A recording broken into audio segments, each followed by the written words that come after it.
Hi guys, I'm Saumya and I am back with another video. So today's video is going to be about Neil Gaiman books. So I have read 6 books by him so far, 5 fiction and 1 non-fiction, and I have to say that I have liked all of these 6 books. Obviously in varying degrees, I've liked some of his books more than the others, but I have not been disappointed with even one book. So that is saying something. So Neil Gaiman is officially one of my favorite authors now. So I thought I'd make a video talking about his books. Neil Gaiman takes imagination to a whole new level. So let me know in the comment section which is your favorite book by Neil Gaiman, and if you haven't read any books by him, then consider this one as a recommendation video. Before moving on with the video, if you are a book lover, then do not forget to subscribe to my channel Saumya'sbookstation, because I make loads of bookish content on this channel, and do not forget to press the bell icon. And if you like this video, do not forget to give it a thumbs up and share it and leave a comment. Let's get started. So I'll start by talking about American Gods by Neil Gaiman. So I finished reading this book very recently. So American Gods is a big book. It is over 700 pages long, and the scope of this story is very ambitious, I must tell you. So American Gods is taking place in the United States. A man named Shadow is released from prison after 3 years, and he finds out that his wife, that he was very much looking forward to reunite with, has died in a car accident, and Shadow gets hired by a mysterious man named Mr. Wednesday. So when you read American Gods, you do not initially understand what the story is about, because there are some stories whose outline and theme is clear right from the beginning. American Gods is not like that. It is a story that you unravel as you read it. It's like one step at a time for a reader. So as we know that America as a country is home to so many immigrants, people who left their own countries to move to America. So when these people came to America, they also brought their beliefs along with them, and in their beliefs, by believing in their gods, they also brought their gods along with them to America. So that is where the concept of American gods come from. But these gods are forgotten by their people, so they are old gods now and they're not as powerful, and now instead new gods have started rising. Now who are these new gods? You have to read the book to find out. So basically it is old gods versus new gods in this book, and also there are a lot of subplots that are taking place. I personally enjoyed reading American Gods thoroughly because it was such a different kind of a story for me, and also Neil Gaiman's writing is effortlessly engaging. The only downside of the story is that it tends to get very confusing sometimes because so much is taking place and it's a lengthy book. So a lot of times there are a lot of loose threads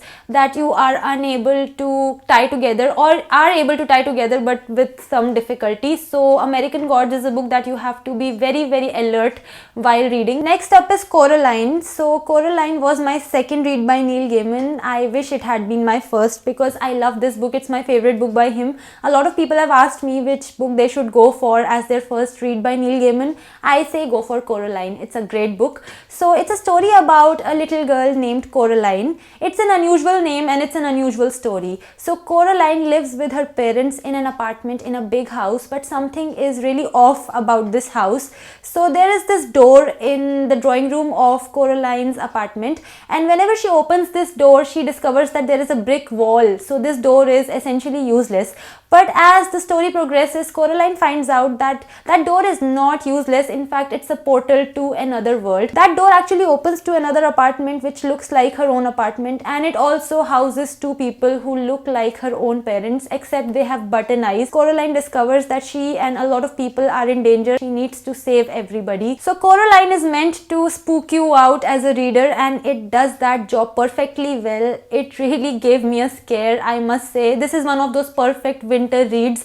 So Coraline is supposed to be for children, but even as an adult, I'll say it's pretty darn impactful. This book is a short read. It gets over in no time, and while you are reading this book, you are not able to put it down at all, and you are always anticipating as to what is going to happen next. It completely holds your attention as a reader. So I feel that it's a great book, and if you haven't read it, you definitely should. Next book is Neverwhere. So Neverwhere is a book that has the genre of fantasy and horror combined. So the story is taking place in London, and it's a story about a guy named Richard.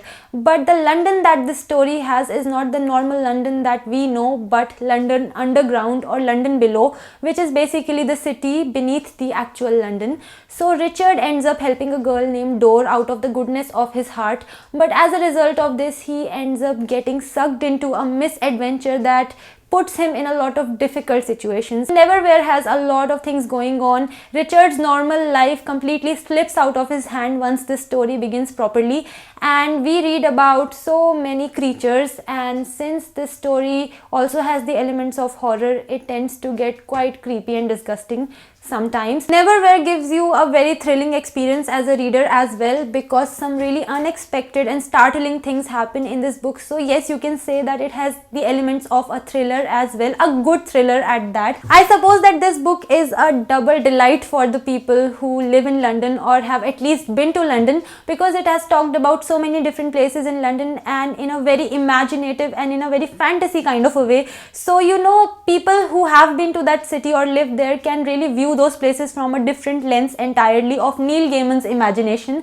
So that is a treat only afforded to the people who have been there, but I thoroughly enjoyed reading about it. The next book is The Graveyard Book. So the genre of this book is young adult fantasy. So the story opens with a man murdering an entire family, but he's not able to get his hands on the toddler of the family, who ends up escaping to a graveyard that is near to the house where this family has been murdered. So what happens in the story is that this boy is found by the ghosts of the graveyard, and as it turns out, he ends up getting raised by the ghosts of the graveyard. This boy is named Nobody Owens, and he is called Bod for short by everybody. So the Graveyard Book is a story about his adventures as he grows up in the graveyard, and I'll say that obviously this story is fantasy and he's raised by ghosts, so there is this paranormal, supernatural element in this book. But I also will say that another strong point about the Graveyard Book is how heartwarming and sweet it can be from time to time. There were some points in this story where it stretched a little bit, but overall I'll still say that when I had finished reading this book, I had a smile on my face, and I feel that is a very big thing. So overall, I really liked this book. It is a great book in its own right. The next book is Norse Mythology. Now this is the only book by Neil Gaiman that I own as a paperback. All the books that I've talked about till now in this video, I read them on my Kindle as ebooks. So this is the only physical copy of a Neil Gaiman book that I have, and I think it's gorgeous. And this also happens to be the book that was my first read by Neil Gaiman. So Norse Mythology is basically a retelling of the Norse myths by Neil Gaiman, as he has given these myths his own spin in this book. So the stories in this book are about Asgard, the home of gods. It's about dwarves, giants, and gods like Loki, Thor, and other gods. So I still remember that when I had begun reading this book, I had found it a little difficult to get into it initially, but as I had read more and more of this book, I realized that it was indeed a great and a very entertaining book that kept me totally glued to it. And I have to say that Neil Gaiman's spin to these stories is just fantastic. So this is such a simple book to read, and it is also effortlessly engaging. There are 16 stories in this book, and they are all very interesting. I must say that I have read quite a few books that are retellings, and this is definitely one of my favorites. If you are somebody who's interested in retellings and Norse myths, then this is a book that you can definitely go for. It won't disappoint you. The next book is Art Matters. Now this is the non-fiction book by Neil Gaiman on my list, and I listened to this one as an audiobook, and the audiobook was read by Neil Gaiman himself, which was cherry on the cake. So in Art Matters, Neil Gaiman has talked about the importance of art. He has talked about the importance of imagination, and he has also talked about the mindset that one should adopt if one has basically made freelancing as one's career. And not to forget, he has also talked about the importance of reading. He has talked about the importance of libraries. So I feel that if you are somebody who wants to basically open your mind and read about or listen to something like this, which talks about an unconventional lifestyle and unconventional approach to life, you can definitely go for this book. And if you are somebody who is into freelancing as your profession and who wants to create art in future or is doing so right now, then you should also go for this book. And if you are a reader, then you should definitely not miss out on reading this book, because firstly, it's a well written book, and secondly, the way Neil Gaiman talks about reading and libraries is going to make your heart sing. As a reader, you will be so happy to be a reader. As an audiobook, this one is around 50 minutes long, so it's a fairly short book. Non-fiction books like these are my favorite because they have a vibe of positivity and they make you smile. So that's it guys, these were the 6 books that I have read by Neil Gaiman. I mean 5 of these books I've read and one of them I listened to as an audiobook. Let me know in the comment section which is your favorite book by Neil Gaiman, and if you haven't read a book by Neil Gaiman, let me know which one of these books would you like to pick up. I look forward to your comments. So that was it for today's video. If you want to connect with me on my social media, the links are in the description. I'll see you in my next video. Till then, bye bye and take care.